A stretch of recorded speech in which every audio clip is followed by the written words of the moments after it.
शहर से दूर एक छोटे से गांव में अनाया नाम की एक लड़की रहती थी। अनाया के दिल में जानवरों के लिए बहुत प्यार था, लेकिन उसे सबसे ज्यादा लगाव अपने खूबसूरत सफेद घोड़े सुल्तान से था। सुल्तान किसी आम घोड़े जैसा नहीं था। वह समझदार, ताकतवर और बहुत ही रहस्यमय था।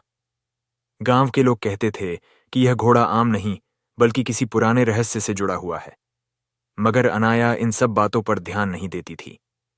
उसके लिए सुल्तान सिर्फ एक घोड़ा नहीं, बल्कि उसका सबसे करीबी दोस्त था।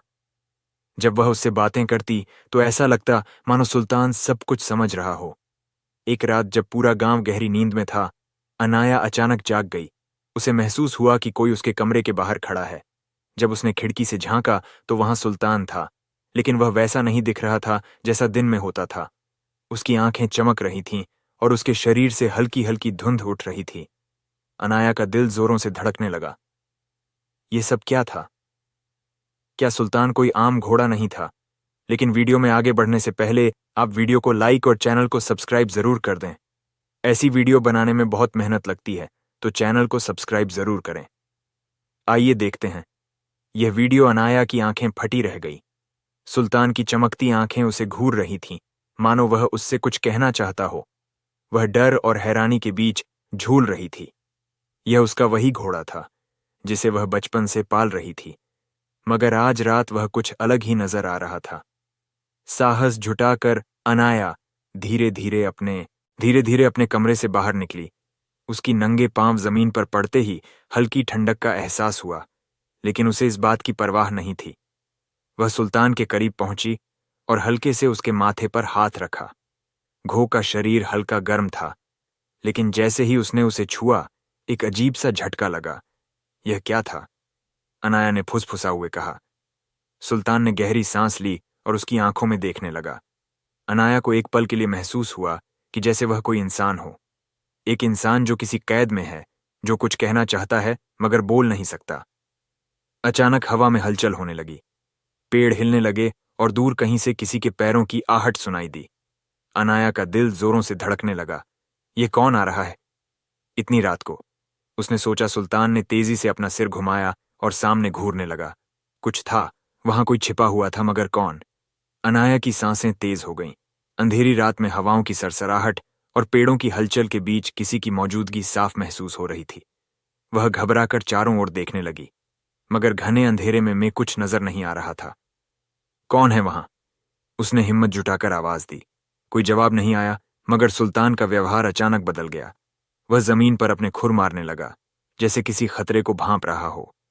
उसकी आंखें अब और भी ज्यादा चमकने लगी थीं। अनाया ने महसूस किया कि उसके शरीर से हल्की गर्माहट निकल रही थी। अचानक झाड़ियों के पीछे से एक परछाई निकली। वह धीरे धीरे अनाया की तरफ बढ़ रही थी। उसकी चाल अजीब थी, जैसे कोई इंसान नहीं, बल्कि कोई और ही चीज हो। अनाया के रोंगटे खड़े हो गए। सुल्तान एक कदम आगे बढ़ा और जमीन पर जोर से खुर मारा। उसी पल वह परछाई ठिठक गई और कुछ फुसफुसाना लगी। अनाया ने ध्यान से सुना। वह कोई अनजान भाषा थी, कुछ ऐसी जिसे उसने पहले कभी नहीं सुना था। मगर अजीब बात यह थी कि उसे हर शब्द समझ आ रहा था। तुम्हें यहां नहीं होना चाहिए लड़की, वह परछाई बुदबुदा आई। अनाया का दिल दहल उठा। ये कौन है और ये मुझसे ऐसा क्यों कह रहा है? सुल्तान एकदम चौकन्ना हो गया। उसकी सांसें तेज चलने लगीं और वह जैसे किसी भी पल हमला करने को तैयार था। तुम कौन हो? अनाया ने हिम्मत जुटाकर पूछा। परछाई मुस्कुराई, मगर उसकी मुस्कान में एक डरावनी सिहरन थी। तुम्हें यहां से चले जाना चाहिए, वरना क्या? अनाया ने घबराकर पूछा। परछाई की आंखें चमकीं और उसने धीरे से कहा, वरना तुम उस सच्चाई से वाकिफ हो जाओगी जिसे जानना तुम्हारे लिए खतरनाक है। और अगले ही पल वह हवा में घुल गई। अनाया सुन्न हो गई। यह सब क्या था? कौन था वह? और सबसे बड़ी बात, क्या सुल्तान का इस रहस्य से कोई संबंध था? अनाया की आंखें अभी भी उस जगह टिकी थीं जहां वह रहस्यमयी परछाई गायब हुई थी। उसके दिल की धड़कनें तेज थीं, दिमाग उलझा हुआ था। यह सब क्या था? वह कौन था?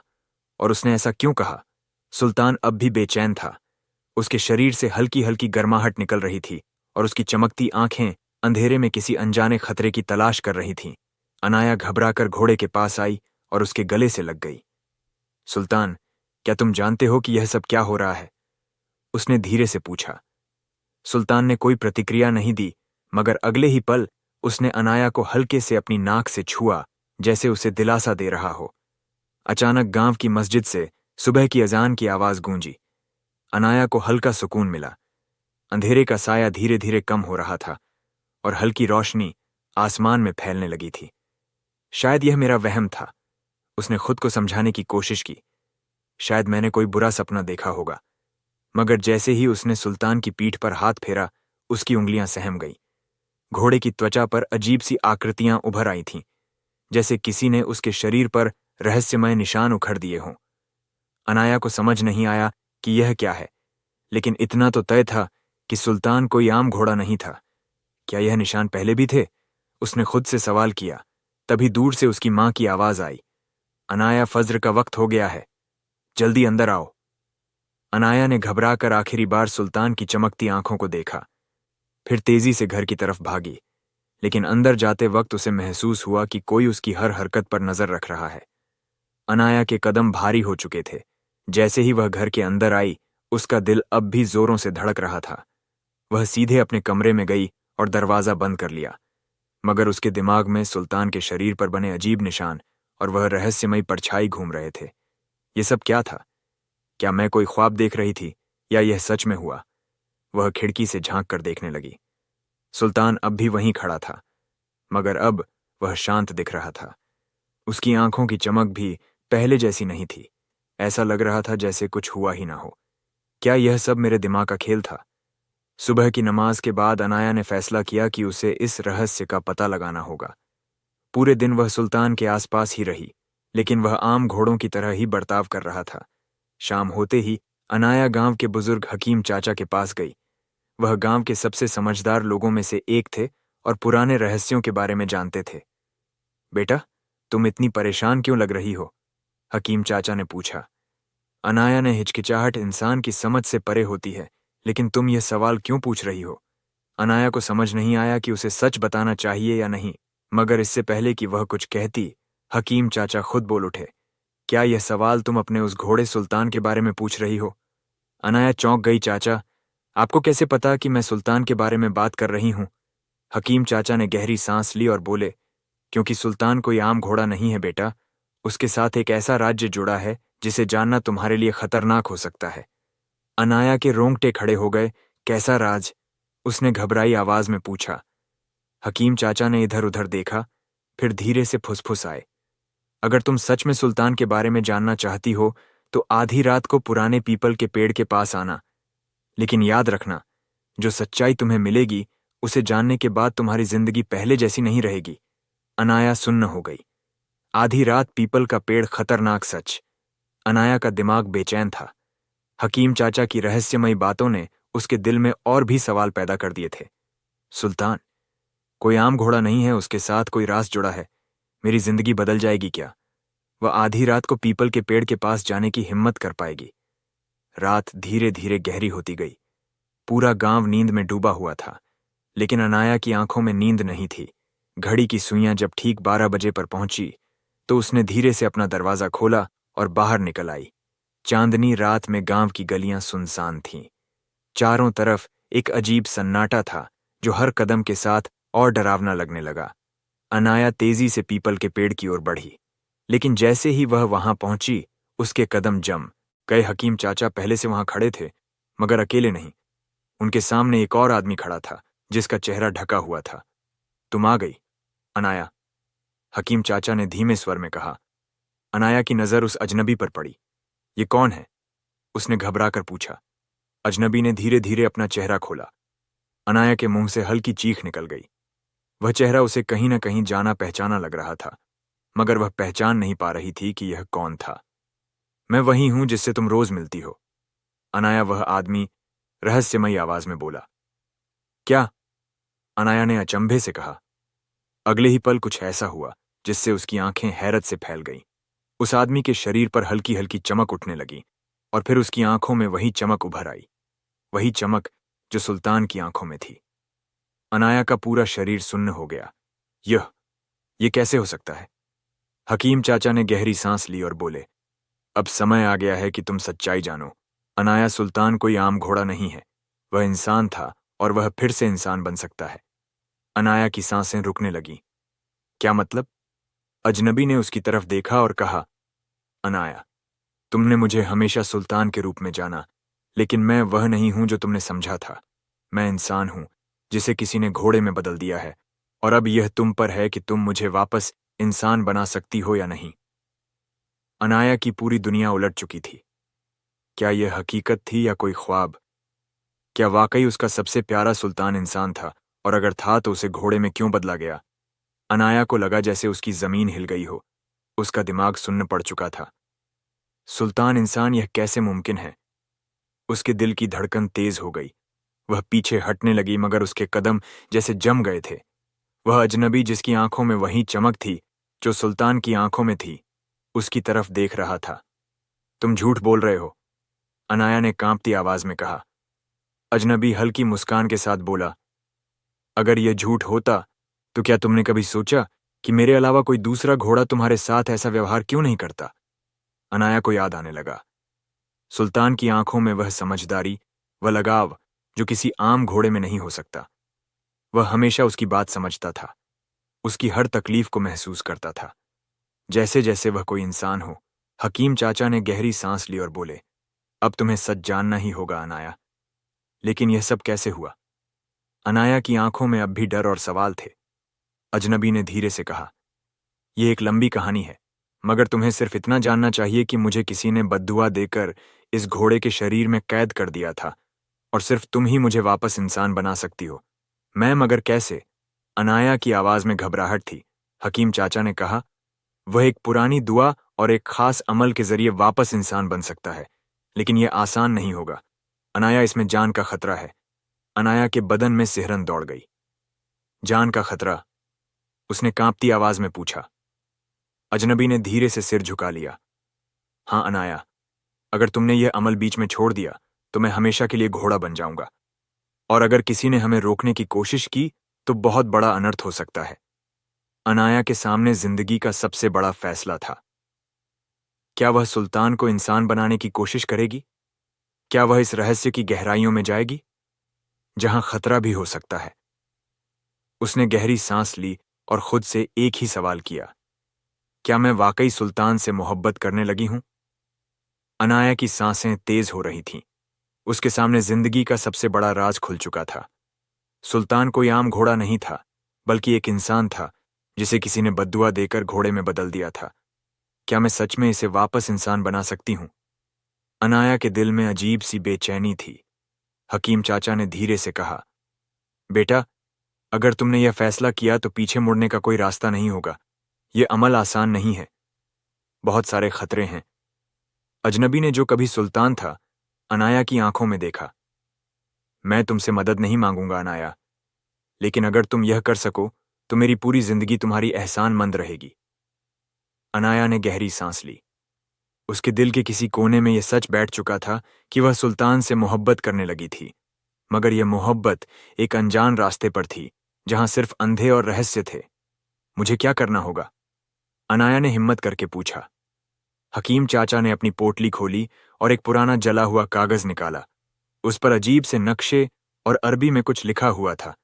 यह एक पुरानी तिलिस्मी दुआ है, हकीम चाचा बोले, लेकिन इसे करने के लिए तुम्हें एक खास चीज लानी होगी। जन्नती फूल, जन्नती फूल? अनाया ने हैरानी से पूछा। अजनबी ने सिर हिलाया। हाँ, यह फूल सिर्फ शैतानी जंगल में पाया जाता है, जहां कोई आसानी से नहीं जा सकता। कहा जाता है कि जो भी उस जंगल में जाता है वह जिंदा लौटकर नहीं आता। अनाया का दिल धड़क उठा। अगर यह फूल लाना इतना मुश्किल है तो फिर उसने रुककर हकीम चाचा को देखा। अगर तुम इसे नहीं ला सकी तो सुल्तान हमेशा के लिए घोड़ा बना रहेगा। हकीम चाचा ने गंभीर स्वर में ने कहा। पूरा माहौल सिहरन से भर गया था। रात के अंधेरे में हवा भी तेज हो गई थी, जैसे कुदरत भी इस राज का गवाह बनना चाहती हो। अनाया ने आंखें बंद कर लीं। उसके सामने सिर्फ दो रास्ते थे, या तो वह अपनी मोहब्बत को हमेशा के लिए एक घोड़ा बने रहने दे, या फिर वह अपनी जान खतरे में डालकर उस फूल को लाने के लिए निकल पड़े। अगले ही पल उसने अपनी आंखें खोलीं। उसमें अब कोई डर नहीं था, सिर्फ एक फैसला था, मैं जाऊंगी, मैं जन्नती फूल लाकर रहूंगी। रात की स्याही घनी हो चुकी थी, लेकिन अनाया की आंखों में अब कोई झिझक नहीं थी। उसने फैसला कर लिया था। वह जन्नती फूल लाने के लिए शैतानी जंगल जाएगी, चाहे जान पर ही क्यों ना बनाए। हकीम चाचा ने उसकी आंखों में झांक कर कहा, बेटा ये जंगल मजाक नहीं है। वहां जाने वाले बहुत कम लोग जिंदा लौटते हैं। अनाया ने गहरी सांस ली। अगर मैंने डरकर हार मान ली तो सुल्तान हमेशा के लिए घोड़ा बना रहेगा। मैं किसी भी कीमत पर उसे इंसान बनाना चाहती हूं। तो फिर यह लो हकीम। चाचा ने उसे एक छोटी सी चमड़े की थैली दी। इसमें एक तावीज है, इसे अपने गले में पहन लो। जब भी किसी अनजानी चीज का साया तुम्हारे करीब आए, इसे पकड़कर सूरज फलक पड़ना। अनाया ने तावीज को थाम लिया और सिर हिलाया। खौफनाक सफर की शुरुआत। सुबह की पहली किरण फूटते ही अनाया सफर पर निकल पड़ी। गांव के बाहर का रास्ता वीरान था। धीरे धीरे वह उस जंगल की तरफ बढ़ रही थी जिसके बारे में सिर्फ कहानियां सुनी थीं। ऐसी कहानियां जिनमें रहस्यमयी परछाइयां बोलते पेड़ और खून पीने वाली आत्माओं का जिक्र था। जैसे ही वह जंगल के करीब पहुंची, एक अजीब सी ठंडक उसके बदन में समा गई। हवा में सड़न थी, जैसे किसी चीज की मौत की बू घुली हो। या अल्लाह मेरी हिफाजत करना, उसने दुआ की और आगे बढ़ गई। पेड़ों की शाखाएं इस तरह लटक रही थीं जैसे वे उसे पकड़ना चाहती हों। हर तरफ अजीब अजीब आवाजें थीं, कभी किसी के फुसफुसाना की तो कभी किसी के रोने की। अचानक सामने एक सफेद नकाब वाली औरत खड़ी थी। अनाया के कदम जम गए। वह औरत बिना हिले डुले उसे घूर रही थी। उसके चेहरे का कुछ भी नहीं दिख रहा था, बस सफेद नकाब और गहरी काली आंखें। कौन हो तुम? अनाया की आवाज कांप गई। वह औरत धीरे धीरे आगे बढ़ी और भयानक आवाज में बोली, तुम्हें नहीं जाना चाहिए था, अब तुम वापस नहीं जा सकती। अनाया के बदन में ठंडी लहर दौड़ गई। क्या यह कोई जन्नत, कोई भटकती आत्मा, या फिर इस जंगल की कोई रहस्यमय शक्ति? लेकिन उससे पहले कि वह कुछ सो पाती, औरत ने अपना हाथ उठाया और अनाया के चारों ओर घना धुआं फैल गया। क्या अनाया इस जंगल से जिंदा बाहर निकल पाएगी? क्या वह जन्नती फूल हासिल कर पाएगी? रात की स्याही घनी हो चुकी थी, लेकिन अनाया की आंखों में अब कोई झिझक नहीं थी। उसने फैसला कर लिया था, वह जन्नती फूल लाने के लिए शैतानी जंगल जाएगी, चाहे जान पर ही क्यों ना बनाए। हकीम चाचा ने उसकी आंखों में हाँक कर कहा, बेटा यह जंगल मजाक नहीं है। वहां जाने वाले बहुत कम लोग जिंदा लौटते हैं। अनाया ने गहरी सांस ली।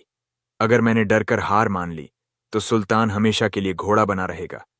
मैं किसी भी कीमत पर उसे इंसान बनाना चाहती हूं। तो फिर ये लो। हकीम चाचा ने उसे एक छोटी सी चमड़े की थैली दी। इसमें एक तावीज है, इसे अपने गले में पहन लो।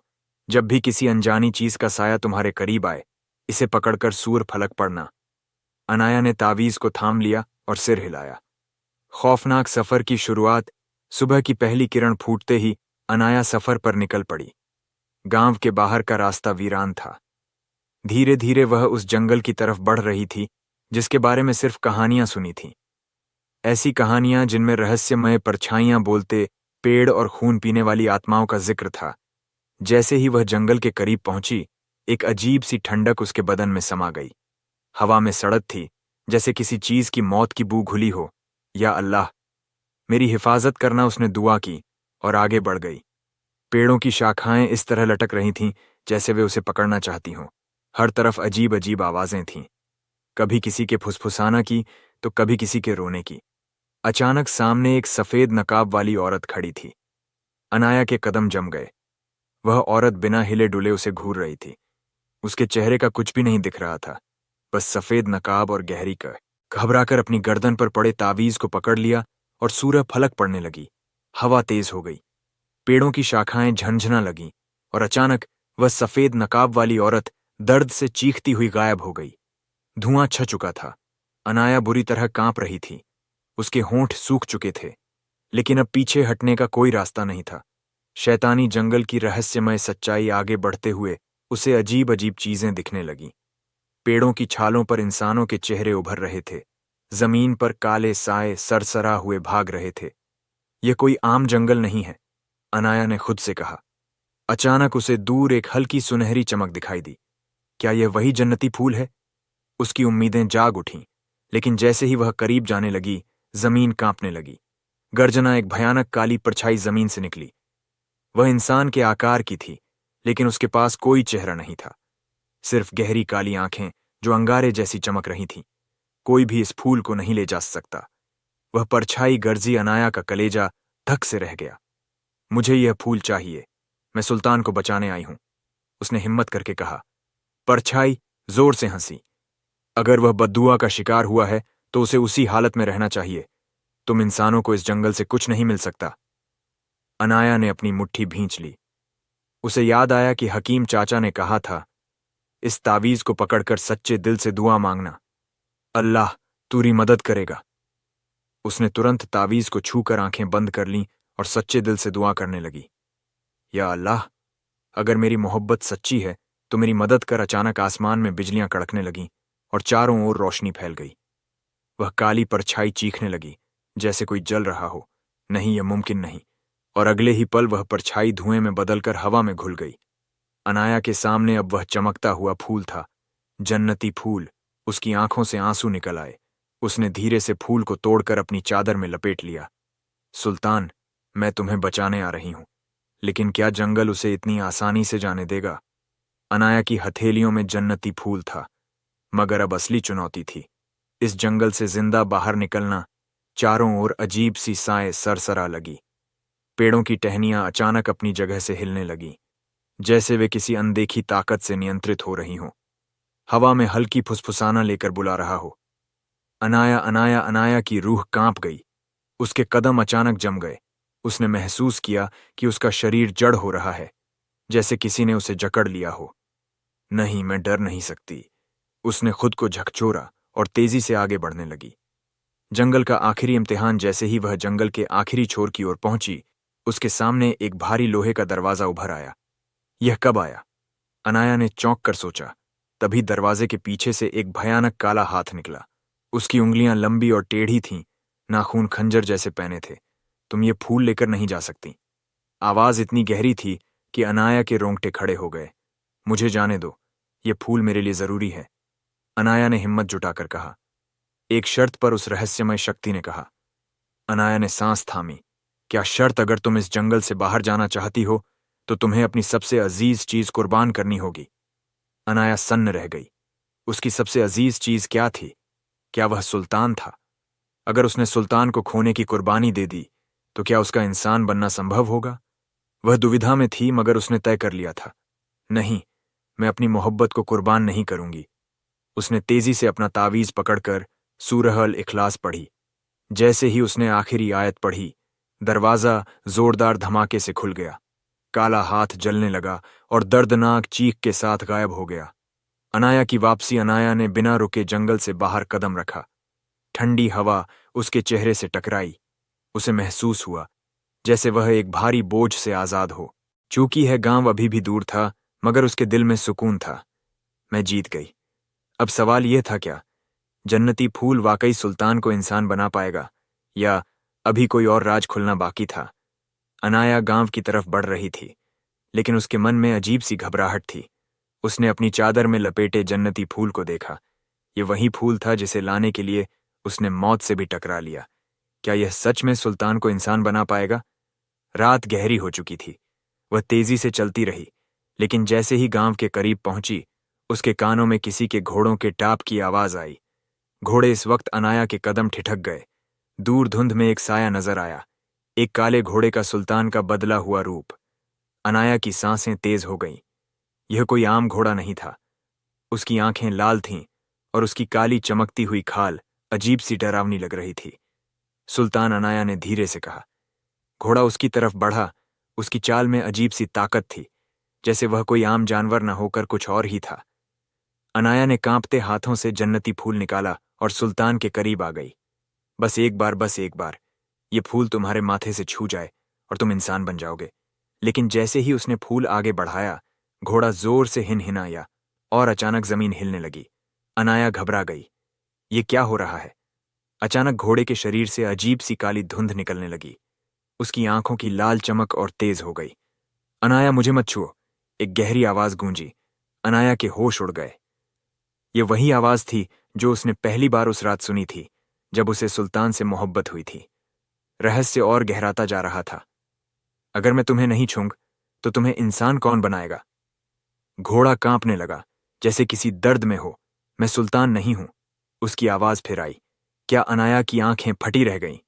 अगर तुम सुल्तान नहीं हो तो फिर सुल्तान कहाँ है? घोड़ा जोर से हिनहिनाना और अगले ही पल वह घना धुआं बनकर गायब हो गया। अनाया जमीन पर गिर पड़ी। उसके हाथ में अब भी जन्नती फूल था, लेकिन अब उसके मन में सैकड़ों सवाल थे।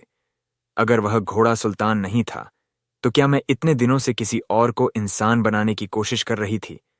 गहरा रहस्यों के बीच अब एक नई चुनौती थी। सुल्तान आखिर था कहाँ? अनाया के हाथ में जन्नती फूल था, लेकिन अब उसकी हालत पहले से भी ज्यादा अजीब हो गई थी। जिस घोड़े को वह सुल्तान समझ रही थी, वह कोई और था। सुल्तान आखिर कहाँ है? गहरे सन्नाटे में वह अकेली खड़ी थी। जंगल के साए अब भी उसके पीछे थे। हवा में हल्की फुसफुसाना। अब वह डरने वालों में से नहीं थी। मुझे वापस जाना होगा। शायद सुल्तान हवेली में हो। वह तेजी से गांव की ओर बढ़ी। रात का अंधेरा घना था, लेकिन उसके दिल में एक ही बात थी। अगर वह घोड़ा सुल्तान नहीं था, तो मैं इतने दिनों से किसे बचाने की कोशिश कर रही थी? हवेली का अजीब सन्नाटा। गांव में दाखिल होते ही हवेली के दरवाजे पर अजीब सन्नाटा था। चारों ओर गहरा अंधेरा फैला था। उसने धीरे से दरवाजा खोला, लेकिन अंदर घुसते ही उसका दिल जोर से धड़क उठा। हवेली के बीचों बीच एक आदमी खड़ा था। उसकी पीठ अनाया की तरफ थी, मगर उसकी परछाई बहुत लंबी और डरावनी थी। कौन हो तुम? अनाया ने हिम्मत जुटाकर पूछा। आदमी ने धीरे से गर्दन घुमाई। उसकी आंखें बिल्कुल काली थीं। चेहरा नजरों के सामने होते ही अनाया की सांसें थम गईं। सुल्तान। लेकिन ये वही सुल्तान नहीं था जिससे वह मोहब्बत करती थी। उसकी आंखों में एक अजीब सी बेरहमी थी। तुम कौन हो? उसने एक ठंडी लेकिन गहरी आवाज में पूछा। अनाया कांप गई। उसने अपने कांपते होठों से कहा, मैं अनाया हूं। सुल्तान एक पल के लिए खामोश रहा। फिर उसके चेहरे पर एक हल्की सी मुस्कुराहट आई। अनाया, हाँ हाँ, तुम अब भी मुझे बचाना चाहती हो। अनाया को उसकी हंसी अजीब लगी। तुम ठीक तो हो सुल्तान? सुल्तान धीरे धीरे आगे बढ़ा। तुम समझ नहीं पाई अनाया, मैं अब पहले जैसा नहीं रहा। अनाया ने घबराकर पीछे कदम रखा। सच सामने आ रहा था। तुम्हें क्या हो गया है? अनाया की आंखों में आंसू थे। सुल्तान ने उसे गहरी नजरों से देखा और कहा, तुम जिस जन्नती फूल को लेकर आई हो, वह अब मेरे लिए बेकार है। बेकार? ये तुम्हें इंसान बना सकता है। सुल्तान जोर से हंसा। अनाया, मैं अब इंसान बनना नहीं चाहता। अनाया के पैरों तले जमीन खिसक गई। क्या मैं अब सिर्फ घोड़ा नहीं हूं अनाया? मैं कुछ और बन चुका हूं। अनाया की आंखों में डर साफ था। सुल्तान, ये तुम क्या कह रहे हो? सुल्तान ने एक गहरी सांस ली और कहा, क्योंकि अब मैं एक शापित रूह बन चुका हूं। अनाया की दुनिया हिल गई। सुल्तान अब सिर्फ एक घोड़ा नहीं था, बल्कि एक अंधेरे रहस्य से घिरा हुआ था। अब क्या करेगी अनाया? क्या वह सुल्तान को इस अजीब शाप से निकाल पाएगी? अनाया की सांसें तेज हो गईं। सुल्तान के शब्द अब भी उसके कान। सुल्तान, यह तुम क्या कह रहे हो? सुल्तान ने एक गहरी सांस ली और कहा, क्योंकि अब मैं एक शापित रूह बन चुका हूं। अनाया की दुनिया हिल गई। सुल्तान अब सिर्फ एक घोड़ा नहीं था, बल्कि एक अंधेरे रहस्य से घिरा हुआ था। अब क्या करेगी अनाया? क्या वह सुल्तान को इस अजीब शाप से निकाल पाएगी? अनाया की सांसें तेज हो गईं। सुल्तान के शब्द अब भी उसके कानों में गूंज रहे थे। मैं अब सिर्फ घोड़ा नहीं हूं, मैं एक शापित रूह बन चुका हूं। उसके दिल में अजीब सी बेचैनी उठी। जिस सुल्तान को वह बचाने के लिए अपनी जान जोखिम में डाल चुकी थी, वही अब कह रहा था कि वह इंसान बनना नहीं चाहता। ये कैसे हो सकता है? सुल्तान की बदली हुई सच्चाई। अनाया ने कांपते हुए उसकी तरफ देखा। सुल्तान, यह सब क्या कह रहे हो? तुम तो हमेशा इंसान बनने का ख्वाब देखते थे। फिर अब अचानक सुल्तान ने गहरी सांस ली। उसकी काली आंखों में एक अजीब सी उदासी थी, क्योंकि अब बहुत देर हो चुकी है। अनाया के चेहरे पर हैरानी थी। देर किस चीज की? सुल्तान ने धीरे धीरे अपना हाथ उठाया। उसके हाथों पर काले धब्बे थे, जैसे किसी आग में जल चुके हों। जिस दिन तुम जंगल गई थी, उसी दिन कुछ ऐसा हुआ जो सब कुछ बदल चुका है। शाप की असली सच्चाई। अनाया की आंखें चौड़ी हो गईं। क्या हुआ था उस दिन? सुल्तान ने धीरे से कहा। मेरे जिस्म से घोड़े की रूह निकल चुकी है, मगर इंसान बनने से पहले ही एक और ताकत ने मुझ पर कब्जा कर लिया। अनाया का दिमाग सुन्न हो गया। कौन सी ताकत? सुल्तान ने उसकी आंखों में गहराई से देखा और धीरे से बोला। जिन अनाया को ऐसा लगा जैसे उसके पैरों के नीचे की जमीन हिल गई हो। न उसने फुसफुसाना, ने सिर झुका लिया। हाँ अनाया, जिस्म अब इंसान का है, लेकिन रूह पर जिन्न का कब्जा है। अब कौन था सुल्तान? अनाया की आंखों से आंसू बहने लगे। तो क्या अब कोई रास्ता नहीं बचा? सुल्तान ने गहरी सांस ली। रास्ता एक है, लेकिन वह आसान नहीं। अनाया ने उम्मीद भरी नजरों से उसकी तरफ देखा। क्या रास्ता? सुल्तान की आंखें चमकी। मुझे खुद को खत्म करना होगा। अनाया के होठों से हल्की चीख निकल गई। नहीं, मैं तुम्हें मरने नहीं दूंगी, सुल्तान ने हल्की मुस्कान के साथ कहा। तो फिर तुम्हें वो करना होगा जो अब तक किसी ने नहीं किया। क्या तुम्हें जिन्न को हराना होगा? अनाया के रोंगटे खड़े हो गए। जिन्न से लड़ना? लेकिन कैसे? सुल्तान ने गहरी आवाज में कहा। इसके लिए तुम्हें उस शख्स को ढूंढना होगा जो जिन्नात की दुनिया का सबसे बड़ा रहस्य जानता है। अनाया ने डरी हुई आवाज में पूछा। वह कौन है? सुल्तान के होठों से सिर्फ एक नाम निकला, बाबा। जलालुद्दीन अब अनाया के सामने थी। सबसे बड़ी चुनौती क्या? वह बाबा जलालुद्दीन तक पहुंच पाएगी? क्या वह सुल्तान को इस शाप से बचा सकेगी, या यह मोहब्बत हमेशा के लिए अधूरी रह जाएगी? सुल्तान के होठों से निकला नाम अब भी अनाया के कानों में गूंज रहा था। बाबा जलालुद्दीन। गहरी रात में हवेली के चारों ओर अजीब सा सन्नाटा था, लेकिन अनाया के भीतर तूफान मचा हुआ था। बाबा जलालुद्दीन। आखिर कौन थे वह बाबा जलालुद्दीन? अनाया ने धीरे से पूछा। सुल्तान ने गहरी सांस ली। हाँ, वह इस दुनिया में जिन्नात के सबसे बड़े राजदार हैं। अगर कोई मुझे इस हाल से निकाल सकता है तो वह सिर्फ वही है। अनाया के दिल में हल्की सी उम्मीद जगी, लेकिन साथ ही डर भी था। वह कहाँ रहते हैं? सुल्तान ने उसकी आंखों में दे देखा और धीरे से कहा। काले पहाड़ के पीछे, जहां आम इंसान जाने से भी डरते हैं। डरावना रास्ता। अनाया का बदन सिहर उठा। काले पहाड़ का नाम सुनते ही गांव में हर कोई खौफ से कांप जाता था। कहते थे कि वहां जिन्हों का बसेरा है, और जिसने भी वहां जाने की कोशिश की वह कभी वापस नहीं लौटा। लेकिन अनाया अब हार मानने वालों में से नहीं थी। मैं जाऊंगी, उसने हिम्मत के साथ कहा। सुल्तान ने उसे रोकने की कोशिश की, लेकिन अनाया की आंखों में जुनून था। अगर यही आखिरी रास्ता है तो मैं किसी भी हाल में बाबा जलालुद्दीन को ढूंढ कर रहूंगी। रहस्यमयी निशानियां। सुबह होते ही अनाया ने सफर की तैयारी की। सुल्तान अब पहले की तरह नहीं था। उसकी आंखों में अजीब सा अंधेरा था, और कभी कभी उसकी आवाज बदल जाती थी। तुम जल्दी वापस आना। अनाया। सुल्तान की आवाज गहरी थी, जैसे कोई और बोल रहा हो। अनाया कांप गई, लेकिन उसने खुद को संभाला और सफर पर निकल पड़ी। जैसे जैसे वह काले पहाड़ की तरफ बढ़ती गई, रास्ते में अजीब घटनाएं होने लगीं। हवाएं अचानक तेज हो जातीं, झाड़ियों से अजीब अजीब फुसफुसाना देने लगतीं, और हर जगह उसे ऐसा लगता जैसे कोई उसे देख रहा हो। जंगल में छुपा खतरा। कई घंटों के सफर के बाद अनाया एक घने जंगल में पहुंची। बस यह जंगल पार करते ही काले पहाड़ के दरवाजे आ जाएंगे। उसने खुद को हिम्मत दी, लेकिन तभी झाड़ियों से किसी के चलने की आवाज आई। अनाया ठहर। कानों में गूंजी। घना जंगल सन्नाटे में डूबा हुआ था, लेकिन उसकी धड़कनें तेज हो रही थीं। रहस्यमयी शख्स कौन था? अनाया ने हिम्मत जुटाकर उस अजनबी को देखा। उसका चेहरा अंधेरे में था, लेकिन उसकी चमकती हुई आंखें साफ दिख रही थीं। उसने लंग काला लबादा पहना हुआ था, और उसकी सांसें ठंडी हवा में भी महसूस हो रही थीं। तुम कौन हो? अनाया ने कांपती आवाज में पूछा। अजनबी कुछ कदम आगे बढ़ा। तुम्हें बाबा जलालुद्दीन की तलाश है ना? अनाया का दिल जोर से धड़कने लगा। तुम्हें कैसे पता? अजनबी हल्के से हंसा, एक डरावनी हंसी। इस जंगल में जो भी नया कदम रखता है उसकी खबर हमें हो जाती है। जंगल के बीच खौफनाक मंजर। अनाया ने खुद को संभाला। मुझे बाबा जलालुद्दीन तक जाना है। अगर तुम मेरी मदद नहीं कर सकते तो रास्ता छोड़ दो।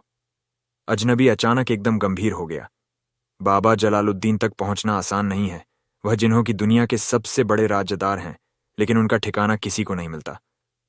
अनाया की आंखों में उम्मीद थी। तो क्या तुम मुझे उनका रास्ता बता सकते हो? अजनबी कुछ देर चुप रहा, फिर धीरे से बोला। हाँ, लेकिन इसकी कीमत होगी खौफनाक सौदा। अनाया सिहर उठी। कैसी कीमत? अजनबी के होठों पर हल्की मुस्कान आई। तुम्हें एक शर्त माननी होगी बाबा।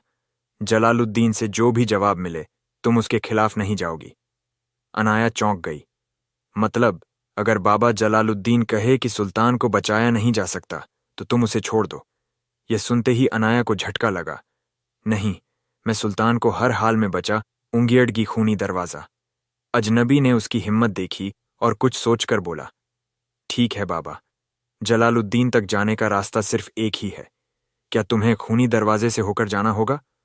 अनाया के पैरों तले जमीन खिसक गई। खूनी दरवाजा, हाँ, यह दरवाजा जिन्नात की दुनिया में जाने का एकमात्र रास्ता है, लेकिन जो भी वहां गया वह वापस नहीं लौटा। अब क्या करेगी अनाया? क्या वह खूनी दरवाजे से गुजरकर बाबा जलालुद्दीन तक पहुंच पाएगी, या फिर यह उसकी मोहब्बत का आखिरी सफर होगा? खौफ, सन्नाटा और अजीब सी ठंडक। अनाया के चारों ओर मौत का सा माहौल था। खूनी दरवाजा, ये नाम सुनते ही उसके बदन में सिहरन दौड़ गई। खूनी दरवाजे का खौफनाक सच। अजनबी की आंखों में अजीब सी चमक थी। हाँ, खूनी दरवाजा, ये वही रास्ता है जिससे गुजर कर ही बाबा जलालुद्दीन तक पहुंचा जा सकता है। अनाया ने हिम्मत जुटाई। तुम मुझे वहां ले चलो। अजनबी हंसा, लेकिन उसकी हंसी डरावनी थी। इतनी जल्दी मौत को गले लगाने चली हो? अनाया ने ठंडी सांस ली और दृढ़ आवाज में कहा, अगर यह मौत का रास्ता भी है तो मैं जाने के लिए तैयार हूं। रक्त से सना द्वार। अजनबी ने धीरे से कहा, ठीक है, लेकिन याद रखना, इस दरवाजे के पार जो भी गया वह कभी पहले जैसा नहीं रहा। अनाया चुप रही, लेकिन उसके चेहरे पर डर साफ झलक रहा था।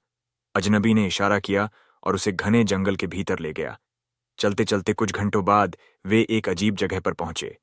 सामने एक विशाल काला दरवाजा था, पुराना, टूटा फूटा, और उस पर सूखे खून के निशान थे। यह खून कैसा? अनाया ने कांपते हुए पूछा। अजनबी ने गहरी सांस ली। उन लोगों का खून है जो अंदर तो गए मगर वापस नहीं आए। दरवाजे के पार मौत या रहस्य? अनाया का दिल जोरों से धड़कने लगा। उसने खुद को संभाला और दरवाजे की तरफ कदम बढ़ाया। अचानक दरवाजा खुद बखुदा चरमरा लगा।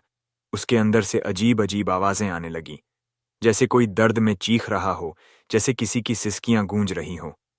अनाया ने अपने कान बंद कर लिए। क्या तुम अब भी अंदर जाना चाहती हो?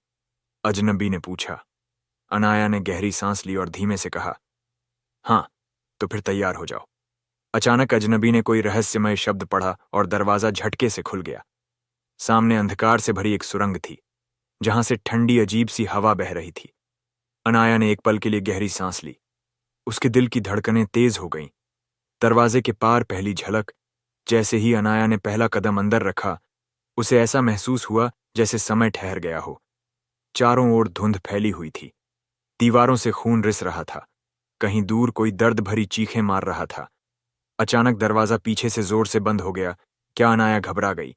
उसने दरवाजा खोलने की कोशिश की, लेकिन वह अब एक पत्थर की दीवार में बदल चुका था। रास्ते में छुपे साए। अनाया ने अपने अंदर हिम्मत जुटाई और धीरे धीरे आगे बढ़ी। हर तरफ साए ही साए थे, कुछ घुटनों के बल चलते हुए, कुछ हवा में तैरते हुए, लेकिन उनके चेहरे साफ नहीं दिख रहे थे। यह कौन है? अनाया ने खुद से बुदबुदा, या यह वह है जो यहां से वापस नहीं जा सके? अनाया चौंक गई। आवाज उसके पीछे से आई थी। जैसे ही उसने मुड़कर देखा, एक परछाई उसकी तरफ बढ़ रही थी। खौफनाक मंजर, उस परछाई के पास कोई चेहरा नहीं था, बस दो जलती हुई आंखें थीं। तू किसकी तलाश में आई है? वह अजीब आवाज में बोला। अनाया ने कांपते हुए जवाब दिया, बाबा जलालुद्दीन से मिलने आई हूं। उस परछाई ने एक पल को अजीब तरह से सिर झुकाया, फिर धीरे से बोला, अगर तुम्हें उनसे मिलना है तो एक इम्तिहान देना होगा। खौफनाक इम्तिहान। अनाया ने खुद को संभाला। कैसा इम्तिहान? उस परछाई ने धीरे धीरे अपनी काली उंगलियां उठाईं और सामने की दीवार की ओर इशारा किया। अचानक दीवार पर कुछ उभरने लगा। खून से लिखा हुआ, सुल्तान को बचाने के लिए तुझे अपनी सबसे प्यारी चीज कुर्बान करनी होगी। सबसे बड़ी कुर्बानी। अनाया के पैरों तले जमीन खिसक गई। मेरी सबसे प्यारी चीज। परछाई ने सिर हिलाया। हाँ, बिना कुर्बानी के तुम बाबा जलालुद्दीन तक नहीं पहुंच सकती। अनाया सोच में पड़ गई। उसके लिए सबसे प्यारी चीज क्या थी?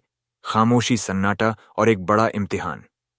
अनाया के सामने खून से लिखा इबारत चमक रही थी, सुल्तान को बचाने के लिए तुझे अपनी सबसे प्यारी चीज कुर्बान करनी होगी।